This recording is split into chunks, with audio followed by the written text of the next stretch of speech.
Hello students, आपका स्वागत है हमारे यूट्यूब चैनल पर। हम लोग आज ये पढ़ने जा रहे हैं कि रासायनिक समीकरण को संतुलित करना आवश्यक क्यों होता है।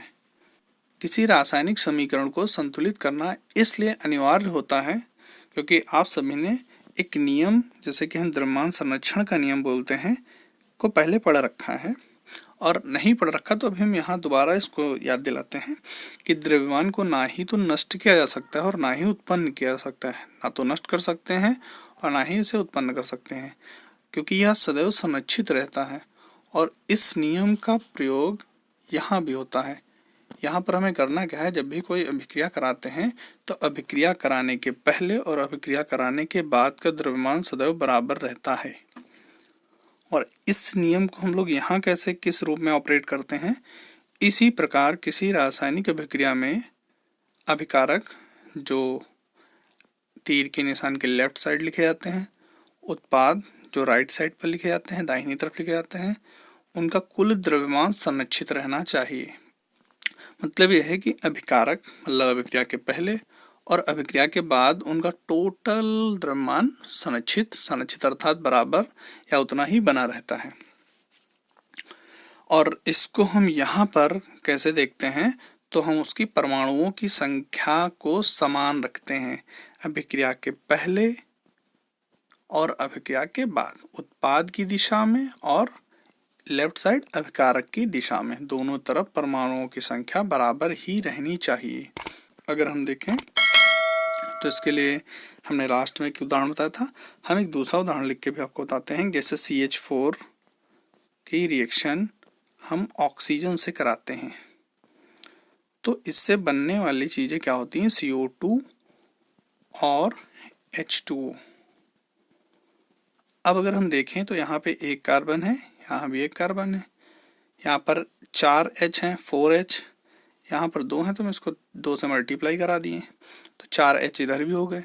अभी यहाँ पर O काउंट करिए तो 3 ये है और 2 दूनी 4, 2 ये और 2 ये, सॉरी 2 और 2 4, तो इसको 4 बनाने के लिए हम यहाँ 2 से मल्टीप्लाई करा दें तो बहुत ही आसानी से रिएक्शन हमारी बैलेंस हो गई। CH4 प्लस 2O2 और इससे बनने वाला CO2 और 2H2O, और इस प्रकार हम रिएक्शन को बैलेंस करते हैं। अब आगे हम लोग देखेंगे हमारी अभिक्रियाओं के कितने प्रकार होते हैं। तो हम अभिक्रिया के प्रकार की बात करें तो सबसे पहला है संयोजन अभिक्रिया। संयोजन मतलब संयोग होना, और संयोग कैसे होगा कि जब 2 या 2 से अधिक अभिकारक पदार्थ अभिक्रिया करके केवल एक उत्पाद बनाए, अर्थात दोनों जुड़ जाते हैं। सिंपल सा याद रखना है, अगर हमारे पास A है और B है, इन दोनों की रिएक्शन कराएं तो कोई एक चीज बने, AB टाइप, दोनों एक दूसरे से जुड़ जाएं, तो इस प्रकार की अभिक्रिया को संयोजन अभिक्रिया कहते हैं। उदाहरण के लिए जैसे हम लिथियम की रिएक्शन अगर हम क्लोरीन से कराते हैं तो लिथियम क्लोराइड बनता है। लिथियम अलग था, क्लोराइड अलग था, अभी दोनों जुड़ के एक कंपाउंड बन गए, तो इस टाइप की रिएक्शन को हम संयोजन अभिक्रिया या एडिशन रिएक्शन भी बोलते हैं। कार्बन की O2 से कराई CO2, कैल्शियम ऑक्साइड जैसे कि कली चूना बोलते हैं, पानी डालते हैं तो बुझा चूना बनता है जिसे कैल्शियम हाइड्रोक्साइड बोलते हैं। और ऐसे बहुत से उदाहरण होते हैं, तो यहाँ पर थोड़े ही उदाहरण हम दे सकते हैं, बाकी उदाहरण आप अपनी किताबों से भी देख सकते हैं।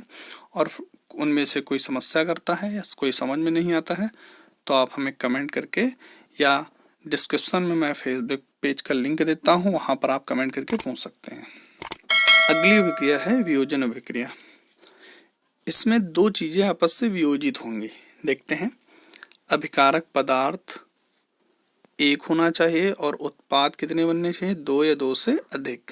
मतलब हमारे पास एक बड़ा सा कंपाउंड होगा AB टाइप, ABC टाइप का, और उससे हमको A अलग कर देना है, B अलग कर देना है, C अलग कर देना, मतलब छोटे छोटे टुकड़ों में इसको तोड़ना है, 2 या 2 से ज़्यादा टुकड़ों में।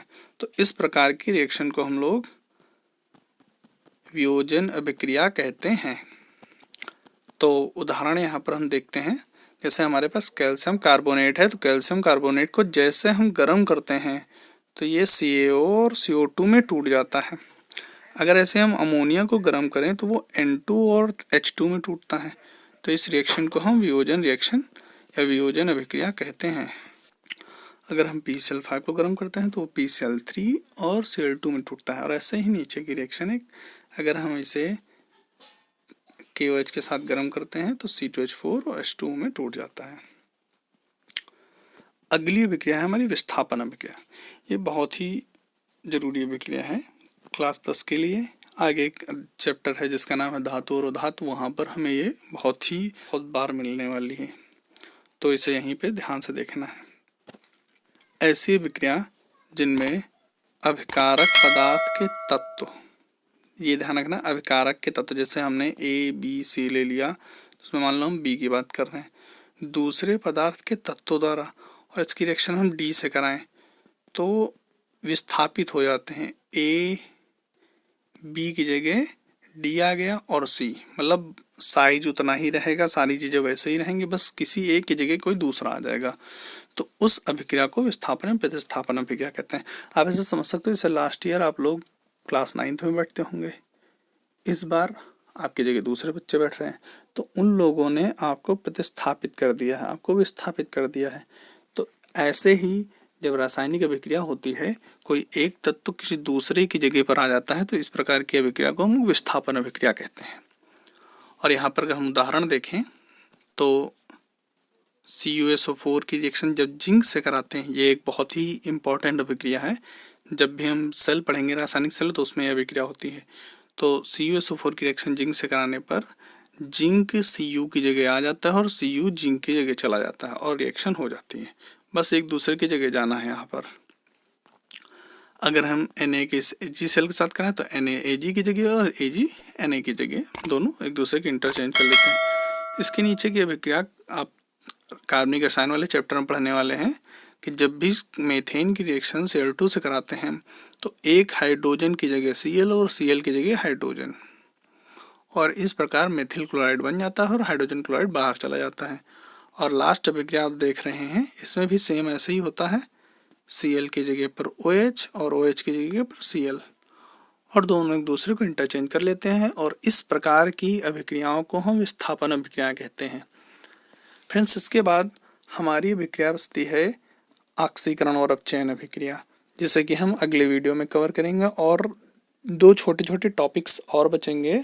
फिर उसके बाद हम इस चैप्टर के बारे में विस्तार डिटेल में कुछ बात करना चाहेंगे। अभी के लिए आप इस वीडियो को देखिए और हमें बताइए कि आपको ये कैसा लगा है। Thank you.